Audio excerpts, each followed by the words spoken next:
धन्यवाद देती हूँ और बहुत बहुत आभार कि आप सब यहाँ पे आए हैं। और मैं देख रही हूँ कि यहाँ लोगों में बहुत उत्साह है।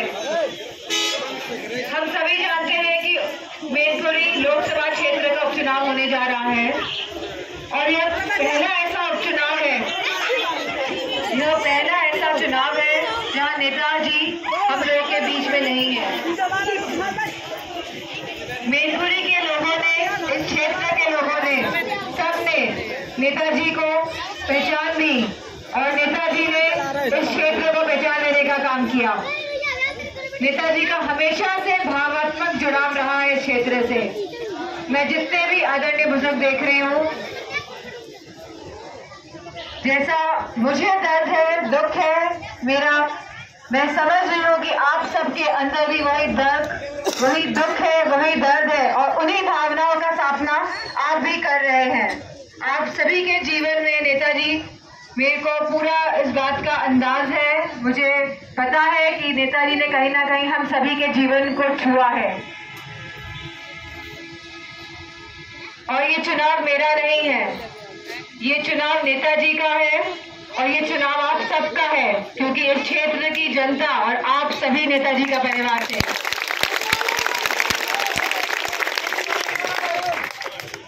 आपने नेताजी को सम्मान देने का काम किया और इस क्षेत्र में नेताजी ने विकास की गंगा बहाने का काम किया। इस क्षेत्र के युवाओं को, जो हमारे देश का भविष्य है, उनको नौकरियां देने का काम किया, महिलाओं को आगे बढ़ाने का काम किया और इस पूरे क्षेत्र में स्वास्थ्य सेवाएं और जो सड़कों का जाल बिछा हुआ है, गांव-गांव तक सड़कें पहुंच रही हैं।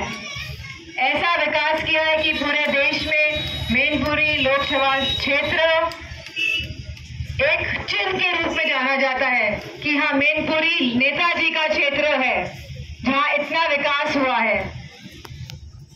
यह दुख की भी घड़ी है और चुनाव भी बहुत जल्दी करा दिए गए हैं और हम सभी इस दुख से अभी उबर नहीं पाए थे, लेकिन हम सबको सोचना पड़ेगा कि ऐसा क्यों हुआ है और हम सब समझ भी रहे हैं कि ऐसा क्यों किया गया जल्दबाजी में चुनाव यहाँ पे। तो मेरा आप सभी से निवेदन है और मुझे पूरा भरोसा भी है कि जब 5 तारीख को वोट पड़ेगा तो एक एक बटन साइकिल पे दबेगा और इस क्षेत्र के लोग ऐसा इतिहास रचेंगे और नेताजी को श्रद्धांजलि देने का काम करेंगे, सच्ची श्रद्धांजलि देने का। नेताजी कोई आम इंसान नहीं थे, वो सबको आगे लेके चले, भेदभाव नहीं करते थे, किसी को भी हानि पहुंचाने का काम नहीं करते थे और वो हमेशा दूर की सोचते थे, आगे की सोचते थे, भविष्य के बारे में सोचते थे कि यह प्रदेश आगे कैसे बढ़े, यहाँ का किसान खुश कैसे रहे, यहाँ के बच्चों को नौकरियां कैसे मिले, यहाँ की महिलाएं आगे कैसे बढ़े निकले। कन्या विद्याधन मिलता था महिलाओं को, ये नेताजी की सोच थी जो वो बेटियों के बारे में सोचती थी। सब लोग बेटों के बारे में सोचते हैं, लेकिन नेताजी हमेशा बेटियों के बारे में ही सोचा करते थे। और मैं तो भाऊ हूं ही नेताजी की, लेकिन मैं आप सबकी भाऊ हूं।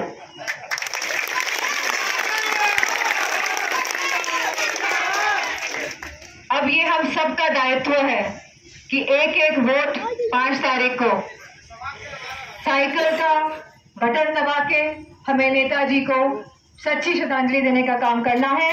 और विशेष तौर पर मेरी अपनी बेटियों से और जितनी भी मेरी माताएं यहाँ उपस्थित हैं, बहनें जो यहाँ बैठी हैं, उन सब से विशेष निवेदन है कि प्रशासन सख्ती करेगा। वह नहीं चाहता है कि नेताजी का नाम इतिहास में जड़ा जाए, प्रशासन सख्ती करेगा, लेकिन आप नारी शक्ति हैं, आपसे कोई भिड़ नहीं पाएगा।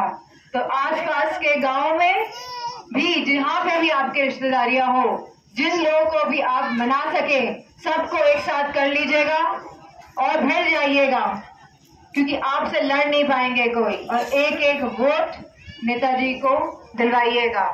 इन्हीं शब्दों के साथ